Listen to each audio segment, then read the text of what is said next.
Yeah.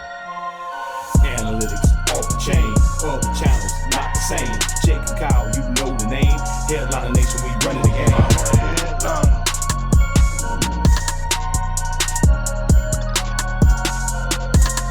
I'm a headliner. What is going on, Headliner Nation? Jake, Fantasy Headliners. Hopefully everybody's doing well out there. We finish off Week 18 start and sit videos talking about some quarterbacks here for Week 18 fantasy football. And just the thought of saying Week 18 fantasy football, it's disgusting. It's not going to be the easiest week here for fantasy football. There's a lot of things that are just going to be unknown, a lot of things we can't count on. Everything that we've known for the past 17 weeks, you can basically throw out the window here this week. So this is what we're going to do. I talked about this in the running back video, and I'm going to reiterate it here in the quarterback video. We're going to try to focus on teams that have something to play for. Why would we do that? We want to have the starters on the field, maximizing the opportunities we can get fantasy points as much as we possibly can, right? We can't control it in all the games. There's going to be some teams that are eliminated playing for nothing, but they'll probably still play some of their starters. But the ones that have something to play for, that's where we're going to focus. So those teams that we're going to be looking at here, no specific order that I'm reading these off. The 49ers, they're winning in. The Saints, they need to win. They need a San Francisco loss. The Colts winning in. Chargers winning in. Raiders win and in. Steelers, they need to win, plus they need a lot of help. Same with the Ravens. New England, trying to lock up that number one seed. They need a few things to happen for that. Buffalo, they still have the division on the line. The Titans want to hold on to that number one seed to give them more time to rest Derrick Henry, so he's available for the playoffs. And then the Chiefs, they're also trying to get that number one seed. They need to win, and they need Tennessee to lose or tie to get it. So those are the teams that we're super focused on here this week. Those are the ones that give us the best opportunity for the highest ceiling. So let's go ahead. Let's dive into the first game here. Saturday football, talking Kansas City Chiefs, Denver Broncos.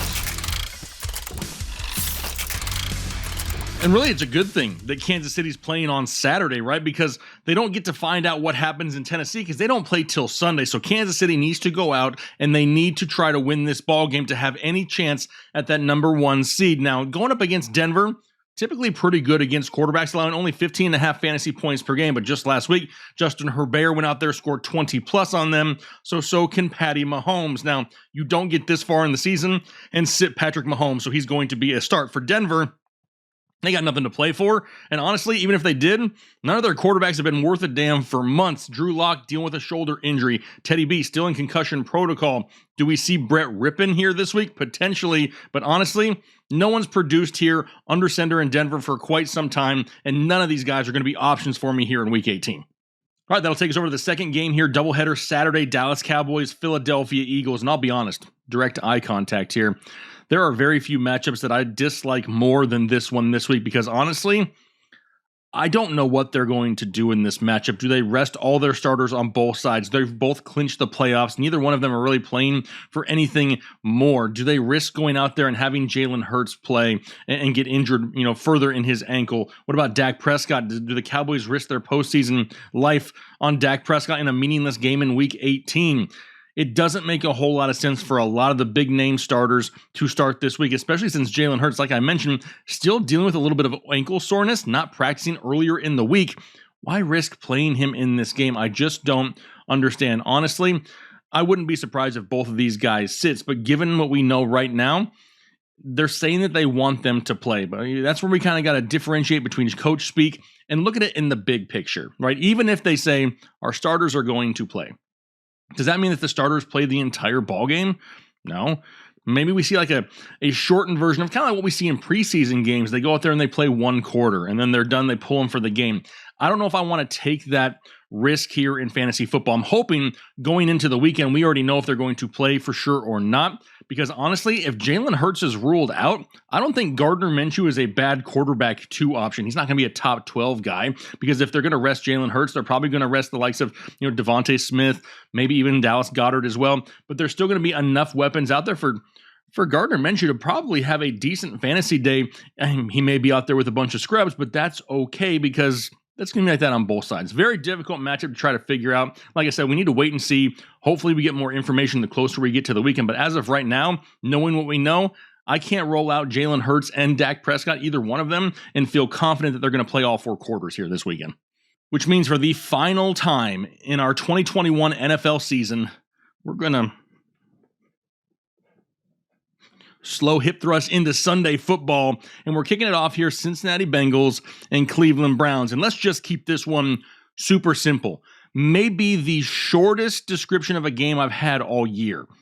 No Baker Mayfield. He's having shoulder surgery, and Joe Burrow has already said he's not playing here this weekend, resting for the playoffs. Do we want to consider the backups of the Cleveland Browns or Cincinnati Bengals here this week in Week 18, championship week? Nope. Neither one of these guys are playing. No options in this game. So we'll go up to Detroit for the Detroit Lions and Green Bay Packers. And another simple one, in my opinion. I would be shocked if Aaron Rodgers plays, and if he does play, gets anything more than just a few snaps in this ballgame. They already have the number 1 seed, and they've already locked it up. It's not going to change. They're going to have home field advantage. They're going to have the first round bye. And it's Detroit. I mean, just throw in Jordan Love, see what you get out of him. If you lose, no big deal. Keep your main guys healthy. We may not see a whole lot of Aaron Jones or Devontae Adams either. Not ideal. I don't see Aaron Rodgers playing too much. Like I said, he's right now, unless we hear anything different, he's probably going to be in the sit column. Now, they're going to come out and say, hey, we're going to play our starters. Same thing goes for the Dallas game. Sure, but are you going to play Aaron Rodgers all 4 quarters against Detroit in a meaningless game to end the season? I don't think you do. It doesn't make a whole lot of sense, so I'm worried about Aaron Rodgers doing anything, maybe a quarter's worth of work, maybe. On the other hand, you got Jared Goff, who sounds like he could come back and play this week for the Detroit Lions. And one thing you can say about Detroit, they're playing a lot better second half of the season. They're trying to finish the season strong. I respect it. I don't understand it, but I respect it. And with Green Bay potentially resting some of their star players, if Jared Goff plays, you know they're not going to sit the likes of Amon-Ra St. Brown and stuff in Detroit. He could have himself another decent day coming back off an injury here. If Jared Goff is starting for the Detroit Lions here this week, if you're desperate, I don't mind starting him for fantasy football either. But now we'll head over to Minnesota for the Vikings and the Bears, and 2 teams with really nothing to play for. You have Kirk Cousins coming back off the COVID IR. You have Justin Fields in what sounds like his return from injury as well. Both these teams allow over 17 fantasy points per game. Really no reason for either one of these teams to rest all their starters. They're about to have a couple months off, and I expect them to try to end the season on a high note. No issues with the weather here, playing indoors in Minnesota. Honestly, either one of these guys, I'm willing to start here in Week 18. Over to the Big Apple for the Giants and the Washington football team, and woof. Ain't nothing that I like about this matchup right here. You have Taylor Heineke, who hasn't scored over 18 fantasy points in a game since Week 11, and New York is going to be starting what sounds like Jake Fromm State Farm. It's not a bad matchup here on either side, but honestly, is this the quarterback you want to hinge your fantasy season on? I don't see it here on either side. Both of these guys firmly in the sit column for me here this week. Head down the coast of Florida for the Jacksonville Jaguars, Indianapolis Colts, and I'm just going to go ahead and say it. A lot of people are thinking it. Nobody has the balls to really say it, but Trevor Lawrence, he looks horrible. Like, he does not look good at all. Now, I understand. He's in a very bad situation. I'm not discrediting that whatsoever. I know he was dealt a bad hand to start the year, but honestly, from Week 1 to Week 18, I have seen little to no development in the game of Trevor Lawrence. He still looks completely lost at times. Take a Zach Wilson, for example. He started the season super bad, right? I mean, Zach Wilson started off, he looked horrible. He was completing more passes to his opponents than he was his own teammates. Now, all of a sudden, you're starting to see some progression from Zach Wilson. He's not elite yet, but he's making strides. He's making improvements. We have yet to see that from Trevor Lawrence so far this season. And honestly, he's probably the worst rookie quarterback that started games here this year, and it's really not even that close. Now he gets a matchup going up against the Indianapolis Colts, who are in a must-win game, and Trevor Lawrence has had only 2 touchdowns through the air since Halloween. He's going to be a sit. For Carson Wentz, I don't mind starting Carson Wentz at all this week. Like I said, it's a must-win game for the Indianapolis Colts. They have to win this ball game to get into the playoffs. They're playing for something, and they're going against Jacksonville, who allows over 18 fantasy points per game. This is kind of what we're looking for here this week, and that's why I have Carson Wentz in the start column. Which takes us back up the coast to the Baltimore Ravens, Pittsburgh Steelers, 2 teams that are really in must-win situations, right? They have a path to the playoffs, but they're going to need a lot of help, but they have to win this ball game here, which means they're playing for something. Is this Big Ben's last regular season game? Does Lamar Jackson return from injury? I have to think that if they're going to bring Lamar back, now is the time in order to give them any kind of chance to get into the playoffs. How healthy is he? Is that ankle healthy enough for him to actually still be the Lamar Jackson that we know? Does he come back and kind of hamper the offense because he's a little bit limited? Do we see Tyler Huntley? A lot of question marks surrounding this matchup right here, but given the situation where both teams allow over 18 fantasy points per game to opposing quarterbacks, and they're both in must-win situations, I'm going to watch for the availability of Lamar Jackson, but I have no issues as of right now starting either Lamar Jackson, even Tyler Huntley, or Big Ben in this matchup. Like I said, I'm trying to find the guys playing for something, and both these teams, they need to win.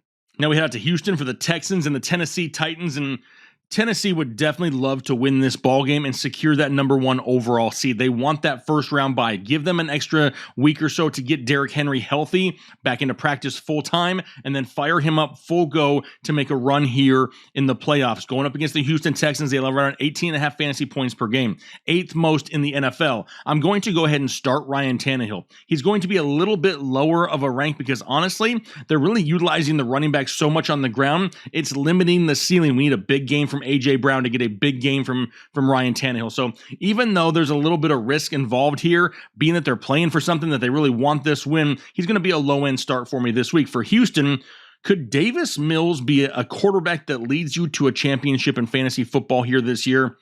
Honestly, I think he might be able to. Going up against Tennessee, it's way easier to throw on Tennessee than it is to run on Tennessee. And if Tennessee can get a lead, Houston's going to have no other choice but to throw all 4 quarters in this ballgame. Davis Mills has shown the ability to throw for over 300 yards and throw for multiple touchdowns a week. I don't hate it whatsoever. With Houston constantly trailing and having to throw in a matchup like this, Davis Mills would be a huge dart throw, but a potential league winner for you here in Week 18. Down to Atlanta for the Falcons and the Saints, and this is a must-win game for New Orleans. They have to win this ball game, and now going against Atlanta, they allow the 6th most fantasy points to opposing quarterbacks, which is good news for Taysom Hill, right? He can carry us here this week in a must-win situation. Plus, it seems like he's kind of back to his rushing ways, which will definitely take that upside here this week. He's going to be a start for Atlanta. You have Matt Ryan, and the guy hasn't had 2 passing touchdowns in a game now since Week 9. That Week 9 game, though, was against this same New Orleans Saints team where he threw for 343 yards, 2 touchdowns, no interceptions, and also added a rushing touchdown that game. Now, is that enough to trust him here this week? Honestly, I trust a post-Taco Bell fart a lot more than I trust the play of Matt Ryan on a weekly basis. We just haven't seen the consistency. Now they're not utilizing Cordero Patterson as much. It's so hit and miss that it could literally blow up in your face here this week. If you have no other choice, he's worth a dart throw. But as of right now, he's in my sit column. Up to Buffalo for the Bills and the Jets, and Buffalo at home trying to win the division. Sounds pretty spicy, right? Honestly, though, I think Mitch Trubisky could probably win this ball game for the Buffalo Bills if needed. Does that mean that Josh Allen doesn't play?